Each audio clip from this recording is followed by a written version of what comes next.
Praise. Praise God. Yung pong papuri at pasasalamat sa ating Diyos na buhay, ang ating mga palakpak. Amen. Hallelujah. Praise the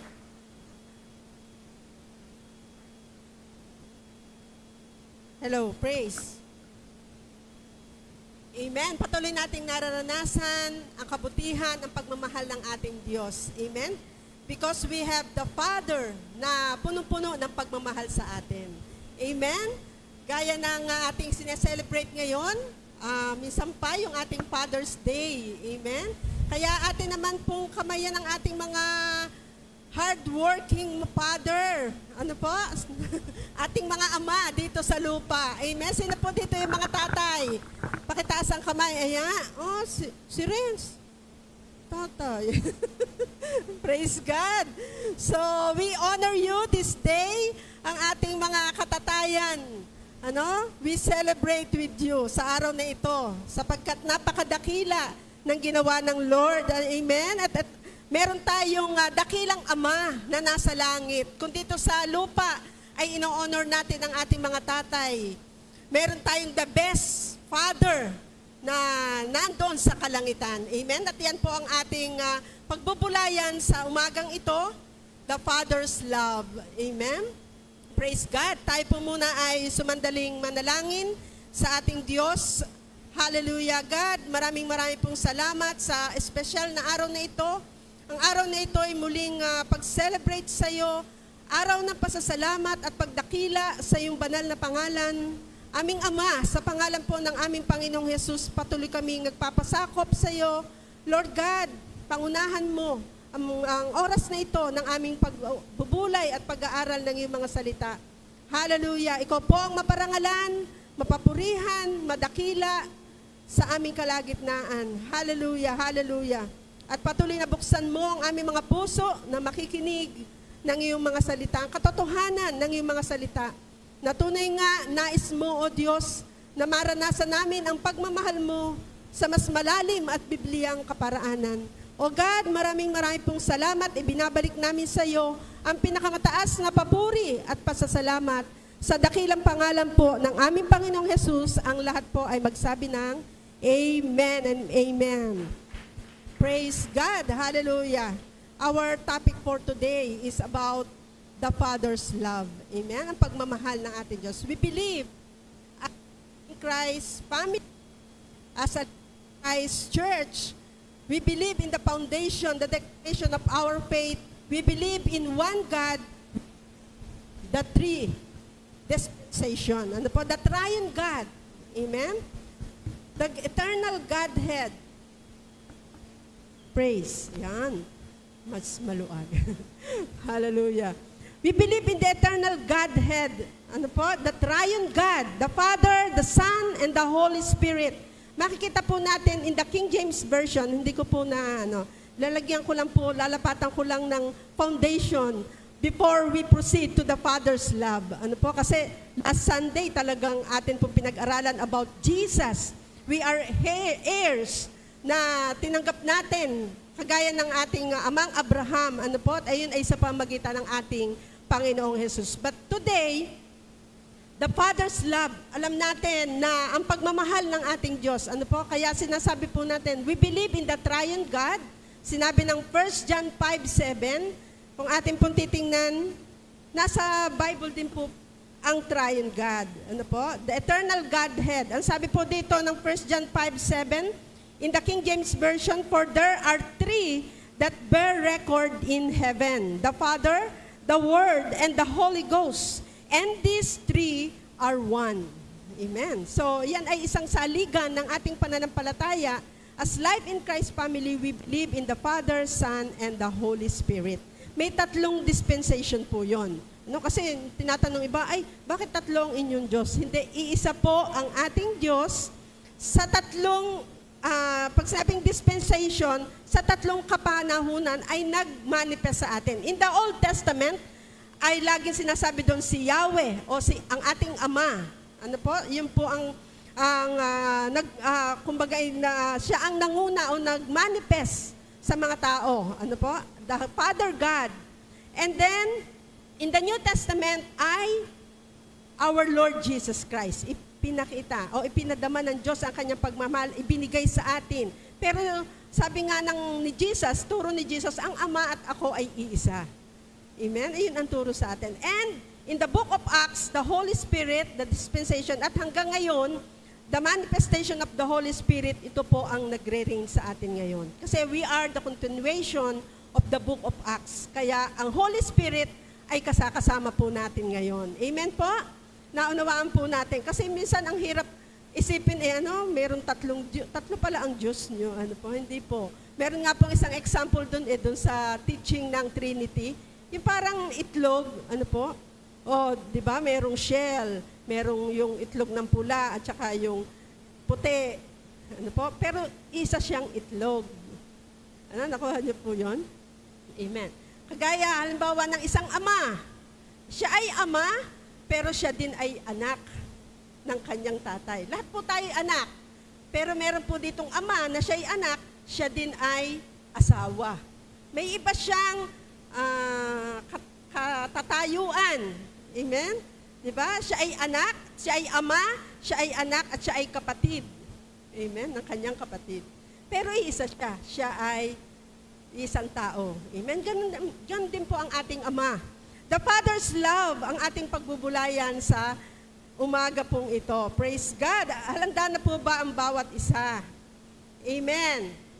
Atin pong pagbubulayan ang dakilang pagmamahal ng ating Diyos. Hallelujah.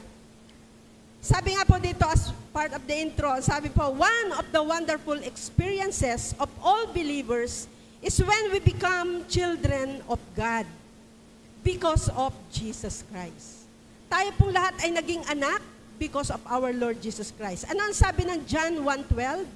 Subalit ang lahat ng sumampalataya at nakipag-isa sa ating Panginoong Hesus ay binibigyan niya ng karapatang maging anak ng Diyos. Amen? So tayong lahat ay naging anak ng Diyos nung tayo ay nakipag-isa at sumampalataya sa ating Panginoong Hesus. Tinanggap natin siya sa ating mga puso. Amen po ba? Lahat po tayo ay tumanggap?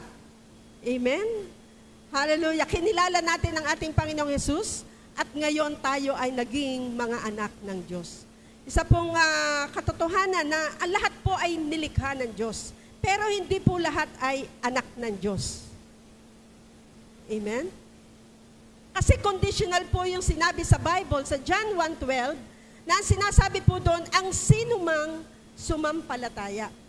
Marami pong tao ang hindi pa rin kumikilala at sumasampalataya sa ating Panginoong Hesus. So, masasabi ba nating anak yun? Amen? Pero hindi po. Ang sabi pong ganon, lahat lamang those who believe in His name, He gave the right, binibigyan niya lamang ng karapatang maging anak ng Diyos kapag tayo ay sumampalataya. Amen? So, ito po'y pribilehiyo sa bawat isa sa atin. Ito po yung napakagandang experience natin na tayo po'y naging mga anak. Napakasarap isipin na tayo po'y anak ng Diyos. Amen? Atin nga pong sabihin sa ating katabi, anak ka ng Diyos. Amen. Sabihin natin sa ating sarili, anak ako ng Diyos. Amen. Ayun po isang katotohanan. Amen. Na dati tayo po ay nasa kadiliman, ngayon po tayo ay nilagay sa kaliwanagan sa pamamagitan ng ating Panginoong Hesus. Kaya tayo ngayon ay makakatawag na sa Kanya ng Abba, Father. Amen? Kasi tayo ay mga anak na ng Diyos. Ang sabi nga ng Romans chapter 8, verse 15, indeed, He is our Heavenly Father. Amen? Ang sabi ng Romans 8:15. Ang sabi sa Tagalog, sapagkat hindi ibinigay sa inyo ng Diyos ang Espiritu upang kayo'y gawing mga aliping namumuhay sa takot. Sa halip, ibinigay sa inyo ang Espiritu upang kayo'y gawing mga anak ng Diyos. Kaya nakatatawag tayo sa Kanya ng Ama, Ama ko. Amen. Tayo ngayon ay children of God. Bagamat si Jesus Christ is the only begotten Son, subalit tayo ay mga pinili, mga ginawang mga anak din ng Diyos. Amen? Kaya napakapalad po natin. We have one We have the God who is our perfect God. Perfect Father po siya. Amen? Our Heavenly Father, ang ating tinutukoy. He will do nothing harmful to any of His children. Amen? Napakaganda ng ating mga patotoo. Ano po? Our God is a very loving God. Our God is a generous God, a faithful God. Dahil ano man yung ating hinihingi sa Kanya, ay ipinagkakalob ng ating Ama. Amen? Sabi nga ng Mateo, chapter 7, pag lumapit tayo sa Ama, ano po? Bibigyan ba ng Ama ang anak ng ahas kung humihingi siya ng isang bagay? Amen? Mamaya ating aanahin po yun, ating pong i-clarify po yun. So, ang sabi ng ating pinakateksto, ngayong umagang ito, 1 John chapter 3, verse 1. Ang sabi po dito, see what the great love the Father has lavished on us. Ipinadama daw ng Diyos ang kanyang pagmamahal sa atin, that we should be called children of God. And that is what we are. Amen. We are children of God. Amen. Huwag tayong mahihiya o huwag tayong matatakot sabi na tayo ay anak ng Diyos. Amen. Praise God. Tayo po ay mga ginawang mga anak ng Diyos. Sabi nga ng sumunod na verse, the reason the world does not know us is that it did not know Him. Ano po? Hindi nila kilala ang Diyos. Amen. Kaya, ganun po kalawak at kalaki ang pag-ibig ng Diyos sa atin, tayo ay tinatawag niyang mga anak niya. Amen. Tayo po ba ay grateful na tayo ay anak ng Diyos, sinasabing anak ng Lord? Amen? Tayo ay masaya. Masaya po ba na tayo ay anak ng Diyos? Amen. Lahat po tayo ay anak ng Diyos. Amen.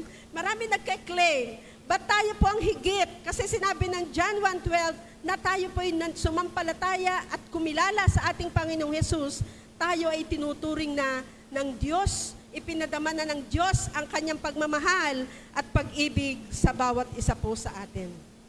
Amen. Kaya po sa umagang ito, yung tatlong description ang nais ko pong i-point sa atin kung gaano kalawak at kalaki, kahaba, kalalim ang pag-ibig ng Diyos sa atin. Una, He is our loving Father, the kind and gentle Father, ang ating Ama sa langit. His love is eternal and unconditional. Amen? Sabi nga ng Jeremiah 31, verse 3, atin nga pong i-post po. Hindi ko na isama pala yun, Jeremiah. Jeremiah chapter 31, verse 3.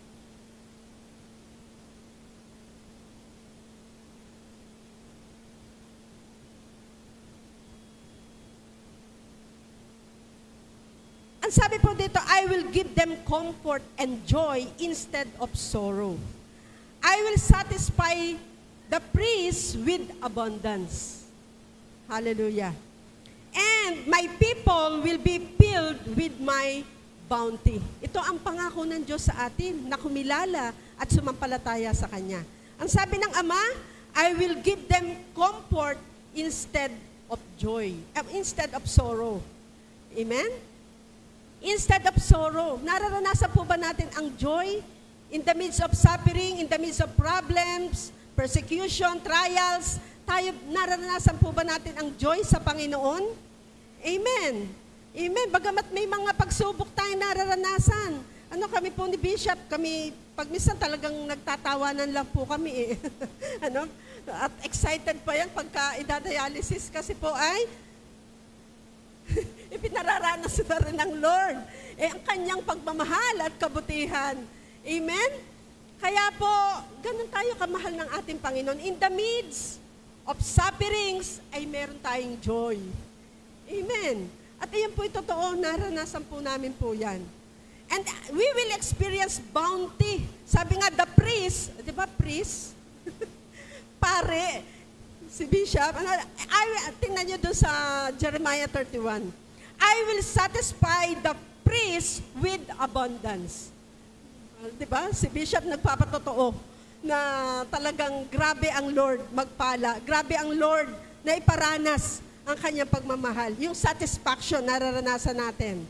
Amen. Kaya kami po patuloy na nagpapasalamat sa Panginoon, yung kanyang presensya, yung joy na ipinaparana sa atin in the midst of everything na ating pinagdadaanan. Hallelujah.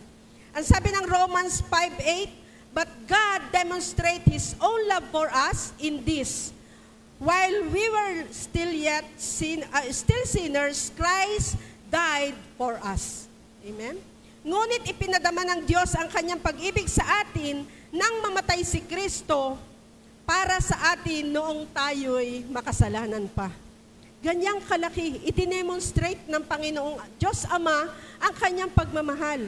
Hindi lamang niya sinabi na I love you. Hindi lamang niya sinabi, di ba? John 3:16, for God so loved the world that He gave His only begotten Son, that whosoever believe in Him will not perish but have everlasting life.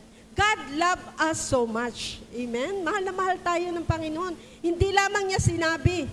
Ano po, kagaya nung binasa din kanina ni Pastor Tim sa awit 107 ba yun? Na gano'n na lang pagmamahal sa atin ng Diyos, na kaya wag daw tayong matakot. Amen? Hindi lamang niya sinabi, kundi i-demonstrate niya. Amen? Doon sa krus ng Kalbaryo, i-demonstrate ng Diyos Ama kung gaano kalaki ang kanyang pagmamahal sa atin. Nagawa niyang ibigay ang kanyang bugtong na anak, na ang ating Panginoong Jesus.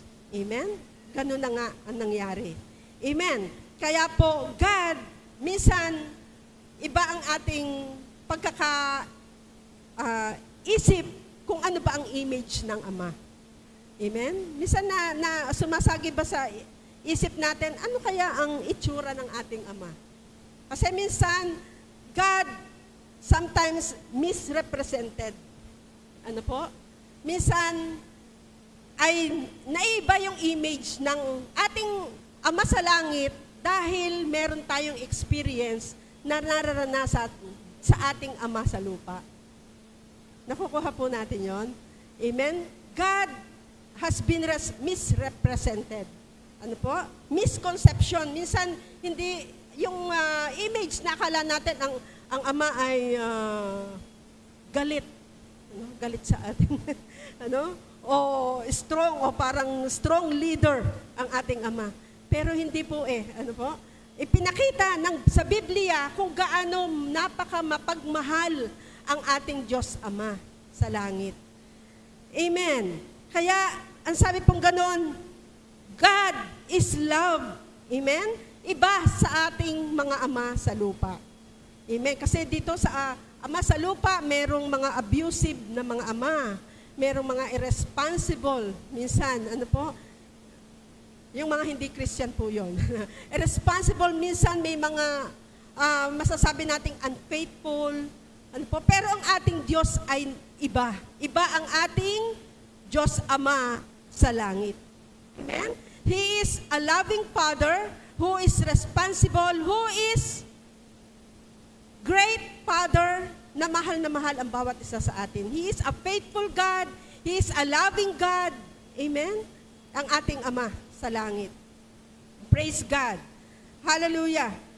Yung pure love na ipinadama sa atin ay atin pong nararanasan.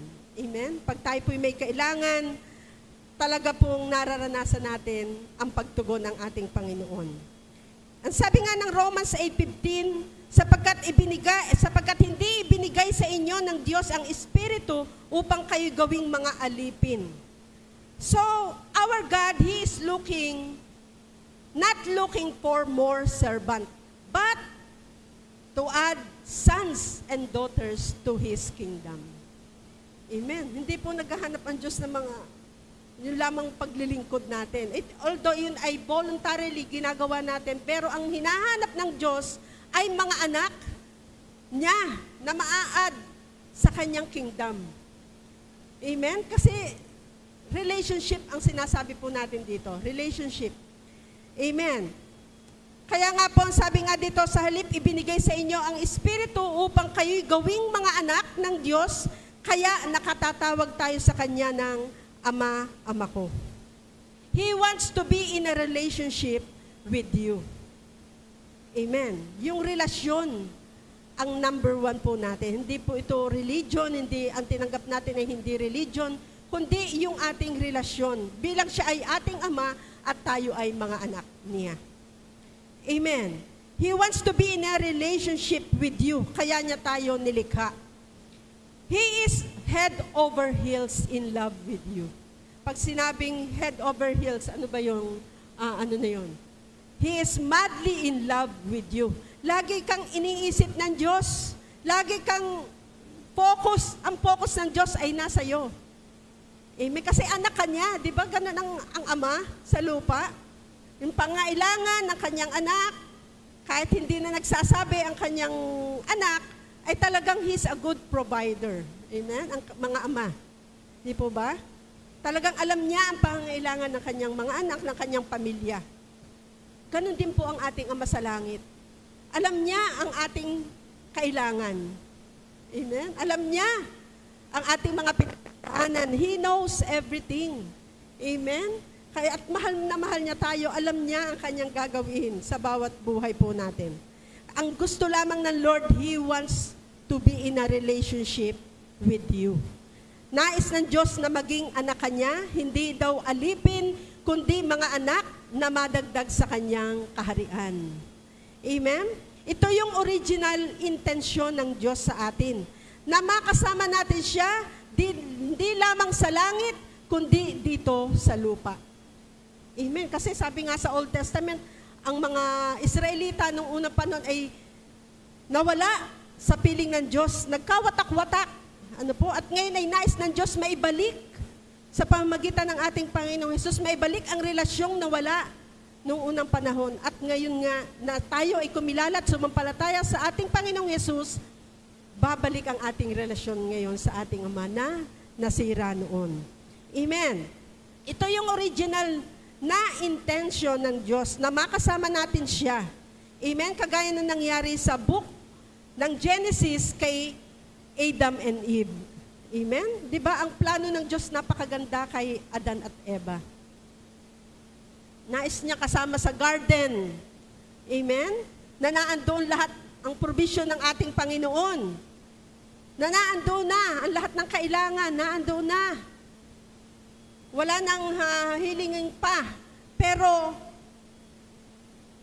ang Diyos ay meron po siyang great plan sa atin. Kasi marami pong katanungan, minsan nagtatanong, kung talagang ang Diyos ay pag-ibig, bakit hinayaan pa niya na maraming naghihirap, maraming nakakaranas na mga pagsubok, trouble? Pwede, siya ay Diyos, pwede naman niyang gawing, wag nang magkasala ang tao, si Eva at Adan. Pero ito po ang kasagutan Dahil nga ang Diyos ay punong-puno ng pagmamahal at pag-ibig sa atin, nilikha tayo at dinisenyo tayo ng Diyos na may free will. Amen. Hindi tayo nilikha ng Diyos na mga robot. Kasi ang robot, hindi mapipil ang pagmamahal. E di sasabihin lang ng Lord, ito ang gawin mo. Susunod lang. Pero ang kasama po sa paglikha sa atin is the freedom to choose. Kaya napakaganda ng plano at disenyo ng Diyos sa atin. Pero ano na nga po nangyari, nag-fail ang tao at mas pinili yung tukso noong kaaway. Ano po? Ng ahas. Ganun po ang pagkakalikha sa atin. Kaya hindi po dahil sa ang Diyos ay Diyos makapangyarihan, dapat hindi na niya hinayaang magkasala. Hindi po ganun. Ang kasagutan po doon is, we are designed, a special creation ng Panginoon. Kasama sa paglikha po natin, ang napakagandang disenyo sa atin, the freedom to choose between good and evil. The choose, the freedom, the free will. Amen? Kaya po nasa sa atin ang pagpili. Amen? Kaya po, ayun po ang original intention ng ating Panginoon. Dahil na nga sa nagkasala si Eva at Adan, nagkaroon ng broken relationship. Ang relasyon ng tao at ng ating Diyos Ama. Kaya ano ang ginawa ng ating Panginoong?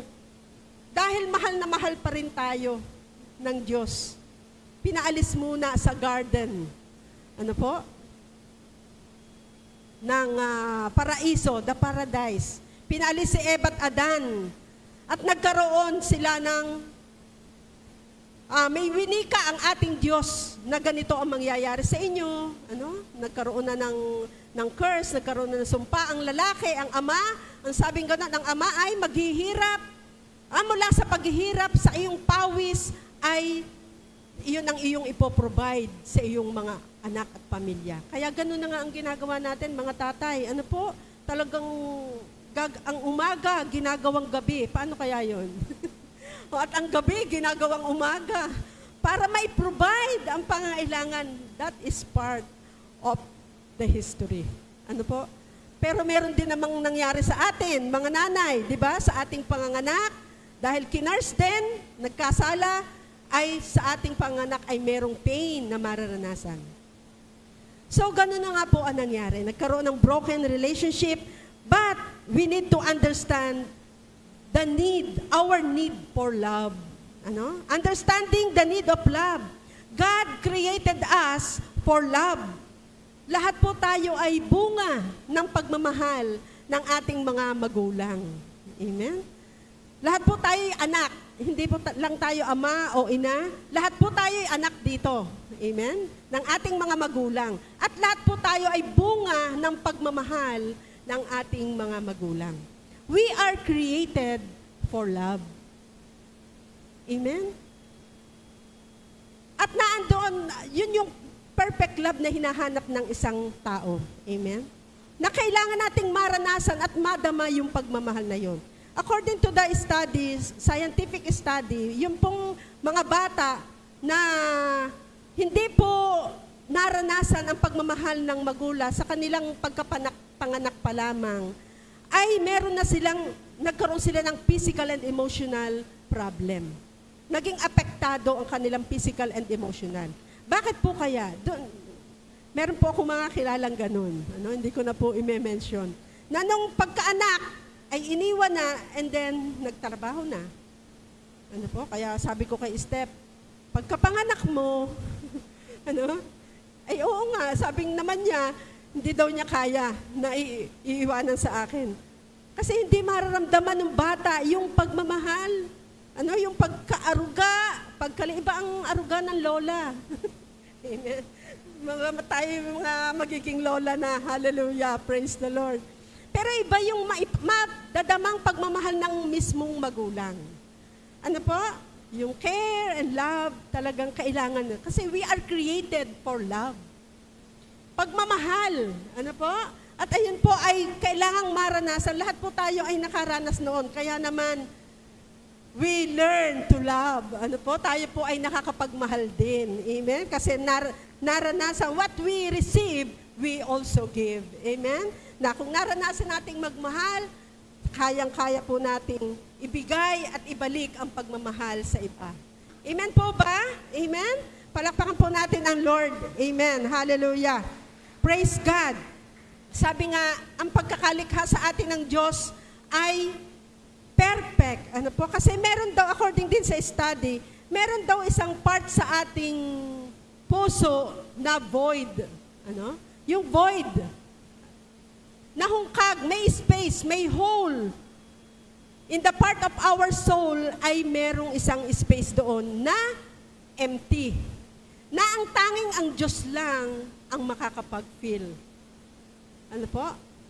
Makakasatisfy lamang ay ang sa ating puso ay walang iba kundi ang ating Diyos. Naniniwala po ba kayo doon? Amen? Filling the void. Ito yung God-sized hole in our soul. Kasi ang mga tao po na minsan makikita natin kung ating pag-aaralan, maraming hinahanap ang tao. Amen po ba? So yung kanilang success, yung kanilang fulfillment, performance, meron kasing longing o merong isang hole nga sa puso na kailangang masatisfy siya at iyon ay hinahanap naandito sa mundong ito. Amen. Yung career, success, ano po, ayun, akala nila fulfilled sila. Pero maraming successful people ang empty. Bakit po merong successful people na may longing sa puso? Kasi po, merong isang hole sa puso na ang Diyos lang ang makakapag-fill. Nakuha niyo po yung nais kong ibig kong sabihin? Amen. There's something void na kailangang ma-feel ng Lord. Si Lord lamang. At ayun ay sa relasyon natin sa ating Panginoong Diyos, sa pamamagitan ng ating Panginoong Jesus. No matter what we do, if we do not encounter the real thing, we will always be left with the feeling of emptiness and unfulfillment. Amen po? Lahat po tayo ay nararanasan yon. Si Lord lang ang tanging kasagutan sa lahat ng bagay na yon. Amen? Kaya po tayo ay punong-puno ng kagalakan ngayon dahil na-feel na yung puso nating void. Having a personal relationship with the Lord, with God, not a religion, ito po yung buhay na kailangan ng isang tao. There is only one place where we can find the true love and acceptance. Iyon lamang ay sa personal relationship natin sa ating Panginoong Diyos, sa pamagitan ng ating Panginoong Jesus. We were all born, ano po, na ang Diyos lamang ang makakapag-fill. Many of us tried to fill this void with other things. Ayun nga yung sinabi ko po kanina, yung mga success in life, ano po, sa career, ano man, yung ating mga dreams, yung ating mga goal, hindi po doon ang makakapag-fill ng ating emptiness o kailangan. But it is like putting, sabi nga, parang naglalagay ka ng isang bilog na bagay dun sa square na butas. Hindi makapagpit-pit. Ano po? Para pong ganon. Amen? But the good news is, ang sabi ganon, God wants to be in a relationship with you. Ang sabi ng Jeremiah chapter 1 verse 4, before I formed you in the womb, I knew you. Before you were born, I set you apart. Amen. Nasa tiyan pa tayo ng ating mga magulang, ay kilala na tayo ng ating Diyos. Amen? Do you believe that? Kasi He is a powerful, all-knowing God, at siya ang naghulma sa atin, sa tiyan ng ating mga magulang. Psalms 139. Ano po ang sabi doon? You knit me in my mother's womb. Amen? Hinulma na tayo ng ating Diyos Ama sa tiyan. Sa verse 13, sinabi po yun, for you created my inmost being, you knit me together in my mother's womb. Amen? Kaya po, wala po tayong ibang pupuntahan kundi sa ating Panginoong Diyos. Amen. Finding our way home. God the Father made a way for us to come home. Kasi mahal na mahal tayo ng ating Panginoon. Nais niyang tayo bumalik sa relasyon sa Kanya. Ayaw niya lahat, kung gugustuhin nga ng Diyos, gusto niya lahat daw ay maligtas. Magkaroon ng buhay na walang hanggan. Pero ang katotohanan nga merong hindi sasampalataya. Hindi lahat ay makakapasok sa buhay na walang hanggan. Amen? Ayun po ay isang katotohanan. And Jesus is the way to the Father. Sinabi ng John 14:6, Jesus is the way, the truth, and the life. No one can come to the Father except by Him. Kaya tayo ay patuloy na ina-acknowledge at tayo ay tumatawag sa ating Panginoong Jesus. Our access to the Father is through Jesus alone. Amen. Nais ba nating tanggapin? Amen? Alam natin, natinanggap na natin ang regalong ito ng ating Panginoong Jesus. At na-receive na natin ang eternal life in our relationship with our Lord Jesus Christ. Amen? Kaya meron na tayo ngayong relasyon sa ating Diyos. Ikaw ay anak na ng Diyos. Sabihin nga po natin ulit, ako ay anak ng Diyos. Amen.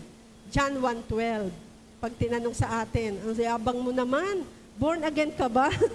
Kasi ang yabang ka na born. Pero sinabi sa Bible, ang sino man, ano po? Ayun ang ating pinaka-verse.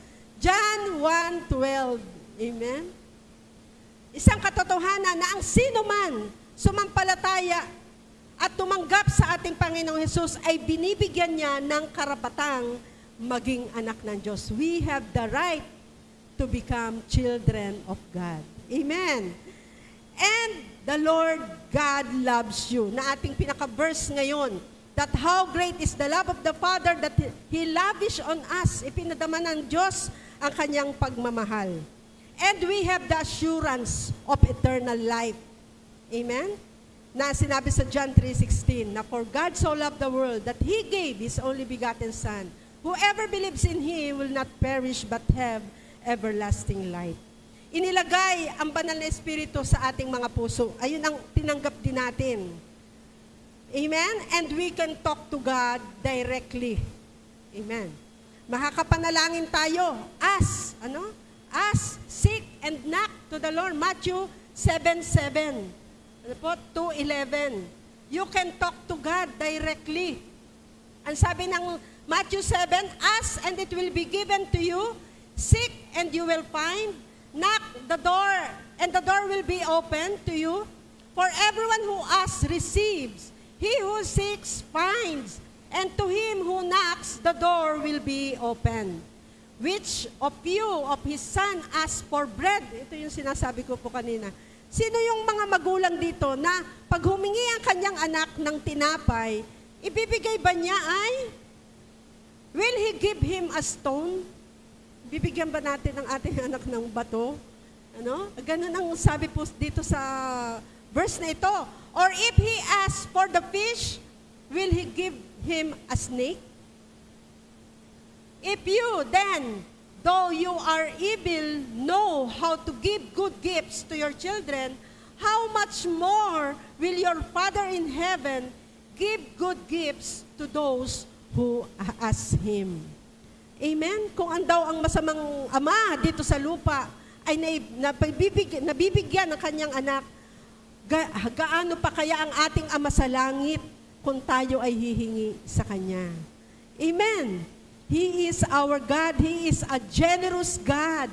Amen? Hindi lamang siya loving God. He is a generous God. Kaya humingi man tayo, Lord, you will provide everything sa amin pong Hagay Project. Amen? And truly, true enough na ang Lord dire-diretso. Meron na po tayong bale 6 weeks na, di ba? 5 weeks na nagtatrabaho dito at ongoing na ipinapagawa po ang ating Hagay Project. But God shows His provision. God shows His generosity sa atin. Tuloy-tuloy ang ating pong pagpapagawa. Nabagamat ang ating naipon ay 268 po lamang, ang Lord tumutugon sa ating mga panalangin. Ang Lord patuloy na nagkakaloob at salamat po sa mga taong ginagamit ng Lord. Amen? Kasi dire-diretso ang labor. Tapos, meron pa tayong isang malaking pinaghahandaan, yung ibubuhos na semento. Yung concrete mix na tinatawag. Ayun po ay yung truck, na 2 truck daw, sabi ni Pastor Conrad, ang ating o-orderin na mix ng truck, yung mixer, at ibubuhos po diyan. Kasi 2, pati sa terrace po ay meron din po yung concrete mix. Kaya saan natin kukunin yun? Kung hindi tayo, Lord, lagi tayo nakatingala. Amen. Kasi sabi nga, amen, palakpakan po natin ang Lord. Hallelujah. Praise God. God is a generous God. Amen. Siya ay mapagbigay at He answered our prayers. Amen. Tumutugon siya sa ating mga panalangin. Kasi alam niya for His glory, itong church. Amen. Ito po ay para sa kanyang kalwalatian. Nakita niyo ba yung ating signage doon? Kasi may signage yung CDC doon. Nakapunta na ba kayo sa CDC? Highland? Parang Tagaytay.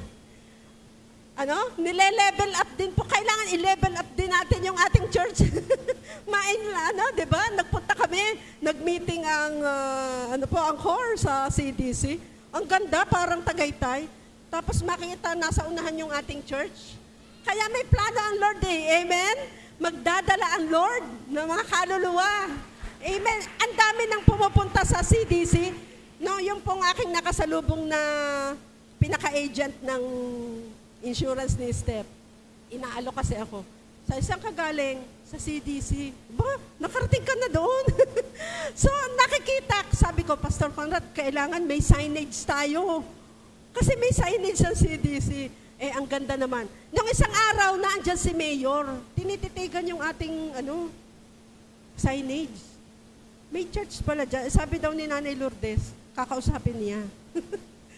Si Mayor. At diyan na ilagay ang daan. Sooner or later, tayo po ay dyan na magpa-park.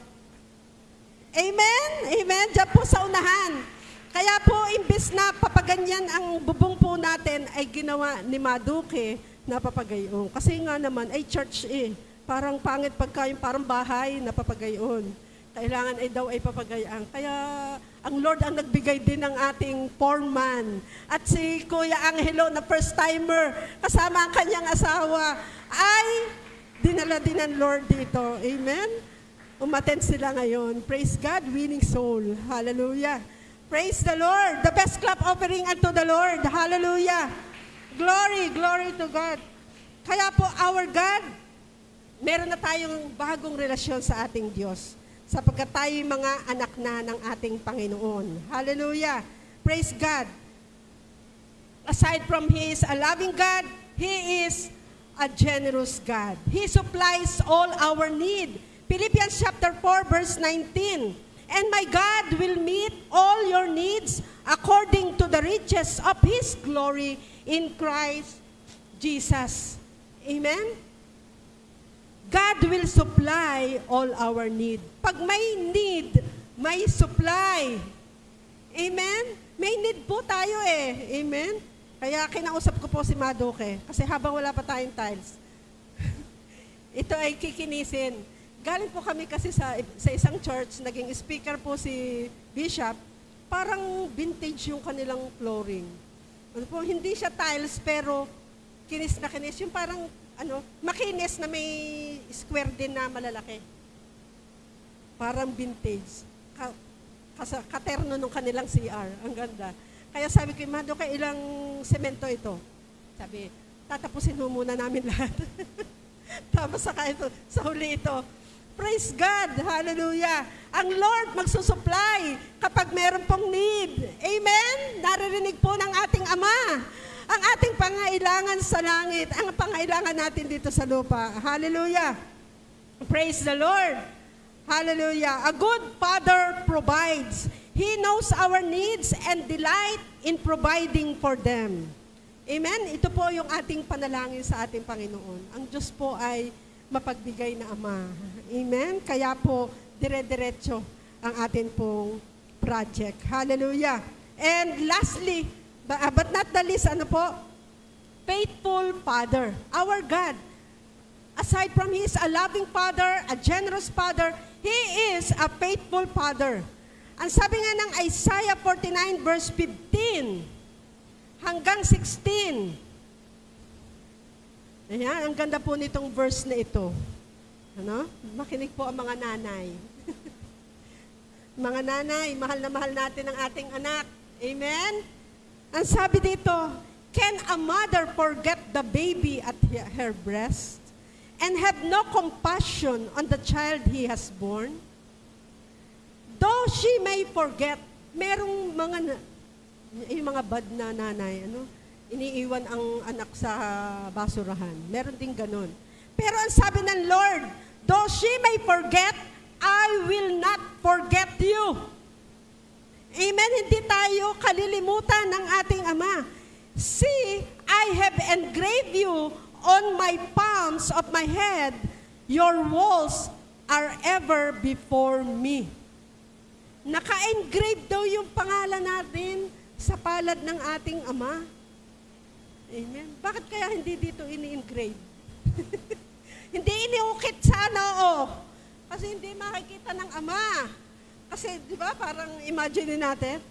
Pero ang kamay, lagi daw yang nakikita. Paggising pa lang natin sa umaga, maghihilamos ka na, magtotoothbrush, lahat nakikitaan natin ang kamay.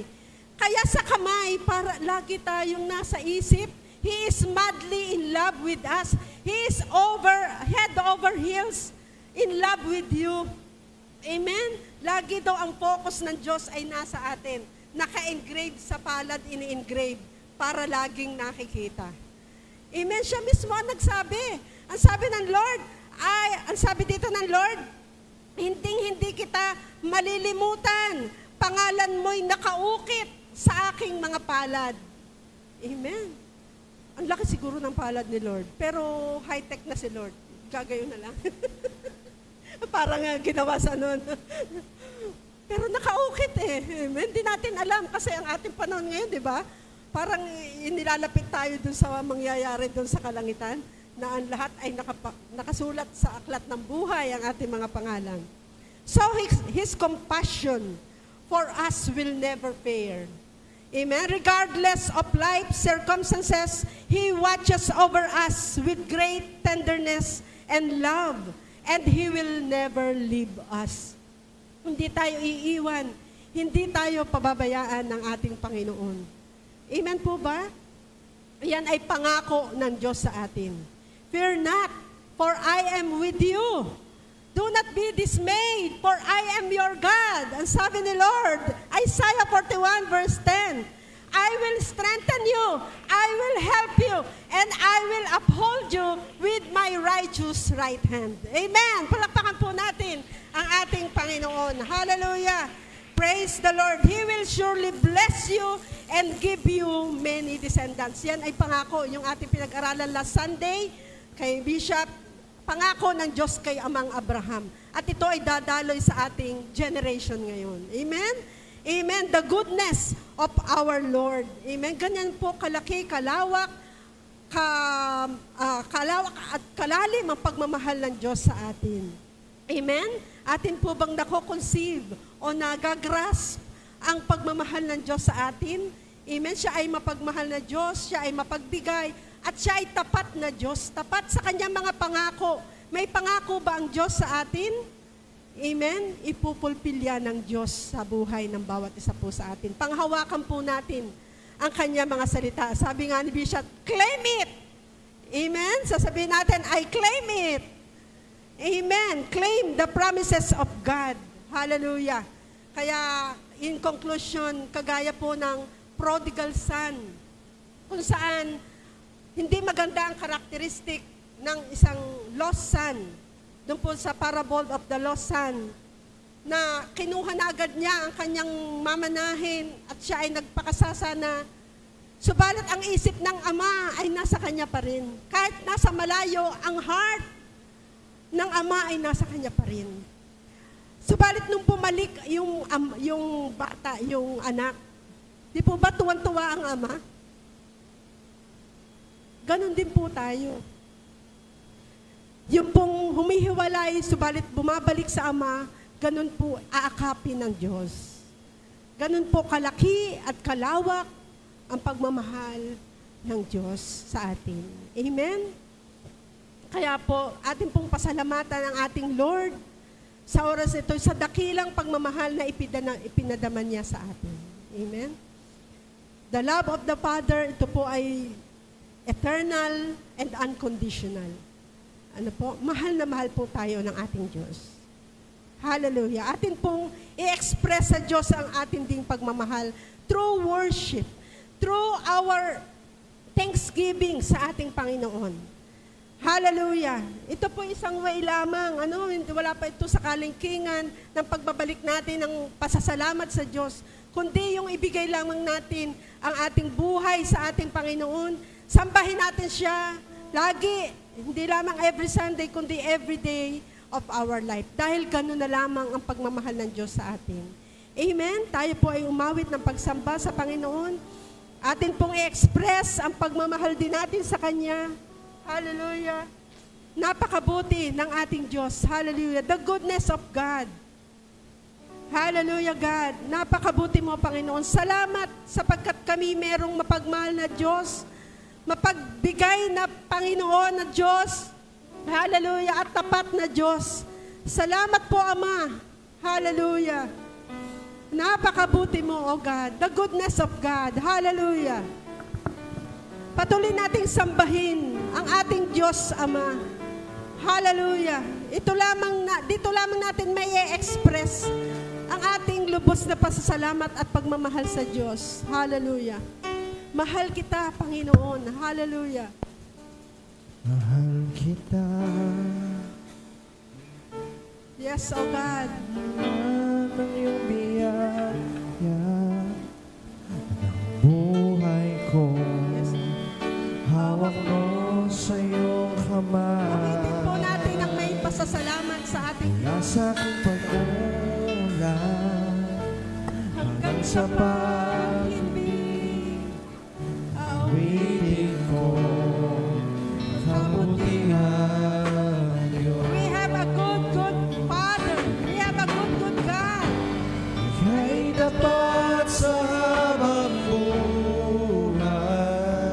Ika'y mabuti magpakailanman. Ika'y mabuti magpakailanman.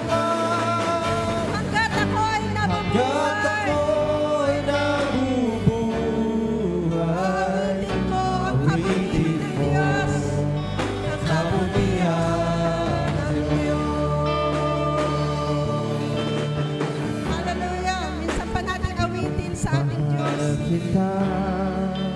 Walang hanggan ang iyong biyaya. Walang hanggan ang iyong biyaya. Siya nga po, O Diyos. Buhay ko. Hallelujah. Tanggapin niyo po ang ating Hawak mga mo pabuhay. sa iyong Ang aming kamay. pagsamba sa iyo. Hallelujah, Jesus. Nasa aking pagmula Hanggang sa sa pagpipig. Awitin ko ang kabutihan Diyos. Ika'y tapat sa habang buhay. Ay tapat sa habang buhay.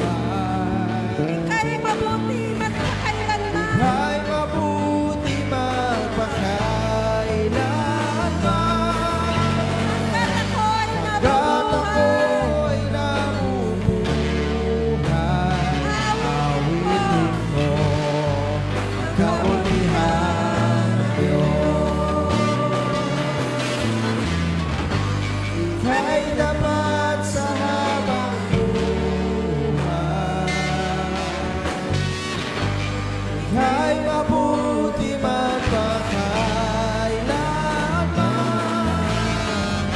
Hanggat ako'y nabubuhay. Awitin ko ang kabutihan ng Diyos. Aawitin ko ang kabutihan ng Diyos.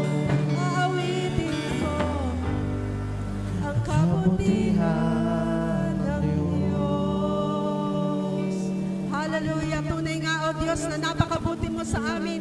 Ikaw ang aming Diyos, Ama, Panginoon. Pinupuri, sinasamba sa lugar na ito. Hallelujah, hallelujah. Hallelujah, God. Hallelujah, Jesus. Yes, Holy Spirit, we acknowledge you, O God, sa aming po mga buhay. Salamat, salamat, salamat sa dakilang pag-ibig mo, Panginoon. Patuloy naming nararanasan ito, O God. Hallelujah, God. Patuloy naming isinusuko sa iyo ang aming mga buhay, Panginoon. Maghari ka, Panginoon, sa aming mga buhay. Hallelujah, hallelujah, God. Patuloy na maranasan ang dakilang pag-ibig mo, O God. Ang kalapitan mo sa buhay ng bawat isa po sa amin. Salamat po, O Diyos. Receive all the glory and honor, thanksgiving in Jesus' mighty name. Amen and amen. Praise God. Hallelujah. Tinatawagan ko po si Bishop para po